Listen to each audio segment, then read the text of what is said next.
Welcome. This is the French portion of the interdisciplinary unit, 14th Century Minstrels and Lyrical Poetry by Valerie Napawaki. To gain a better understanding of the role of troubadours and minstrels, we're going to take a brief look at this time period. The 14th century is marked most notably by the Hundred-Year War between England and France from 1337 to 1453. Also in the beginning of the 15th century, we have the death of Joan of Arc at the stake in Rouen in 1431. During this time period, it was architectural structure to have fortified chateaus.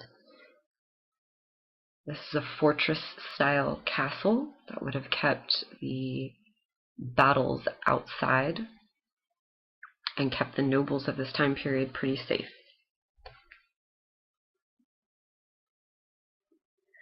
Within the context of the French chateau and fortified castle, we have the court life, la vie courtoise. Throughout the Middle Ages, we see the birth and evolution of la poésie lyrique, les chansons et les danses, so lyrical poetry, songs, and dancing, which would have been mostly enjoyed by the nobles of the period. Also, it's important to realize that troubadours and minstrels would have been aligned or attached with a noble family or king, and they worked for that family or king throughout their time period. And troubadours and minstrels would have been musicians, storytellers, poets, and singers of the time.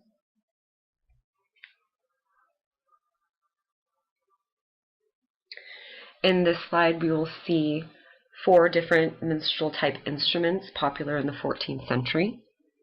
Starting from left to right, we have the sistre, le violon, la harpe, et la flûte traversière.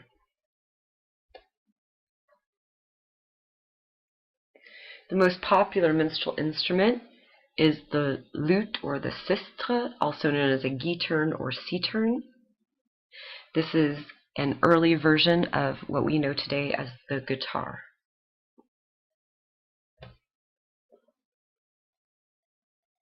If we take a closer look at un sistre, moving from left to right, we'll start with vue de côté, which would be a side view. The side view of the sistre will identify the chevalier, which is the peg box, which sits perpendicular to la manche, or the neck of the sistre. On the top, we have the table d'harmonie, which is the soundboard. Underneath, les lamelles. Lamelles are wood strips that would have been glued together to create the concave bottom of the sistre. At the top of this image, we have the vue de dessus, the bottom image of the sistre.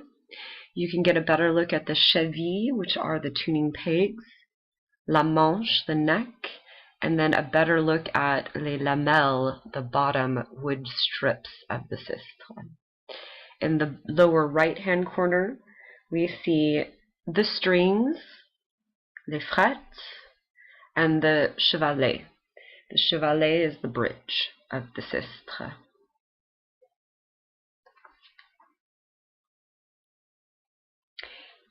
Guillaume de Machaut is the most popular lyricist and composer of this time period. He notably worked for the church and wrote several masses. He has many manuscripts that still exist today. He was born in 1300 and died in 1377 in Rheims. There are 2 different spellings of his name, Machaut ending in A-U-T or Machaut ending in A-U-L-T. He was very well known in France, Spain, England, and throughout Europe. He also brought in the new style Ars Nova, which is Latin, and Ars Nova is basically polyphonic secular music. A lot of the music of the time would have been taken place in the church, and he brought a secular style to lyrical poetry songs of the time period.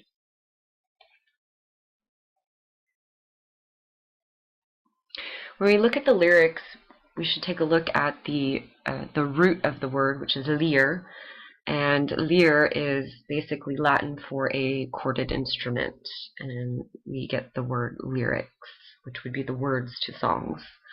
Le poème lyrique is truly a song of this time period, and the poème lyrique began in the beginning of the Middle Ages with, of course, the troubadours and minstrels of the time.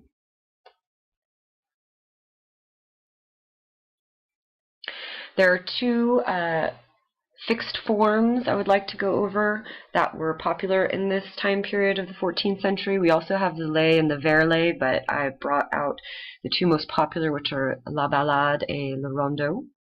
A ballade is marked by four stanzas with 3 to 4 rhymes. The form follows an AABC format. Then we have the rondeau, which is a brief poem of 9 to 15 verses, 3 stanzas, and 2 rhymes. The form will start with the refrain A-B, then you'll have a verse, then you have one of the refrains A, and then 2 verses followed by the refrain A and B again. The large letters would identify the refrains of the song, so what we would call the chorus.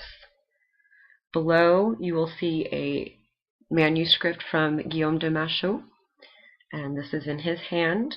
And there are many manuscripts that you can find online to look at with a lot of illustrations and designs.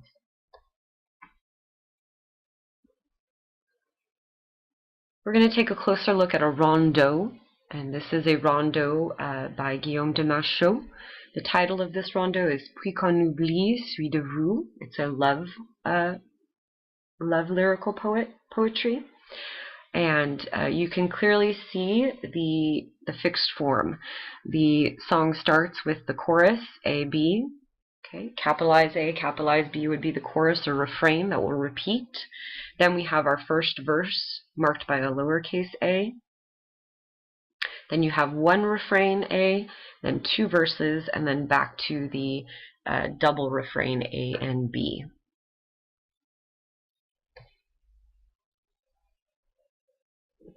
Now at this time you're going to work with your group to start writing the words for your lyrical poetry.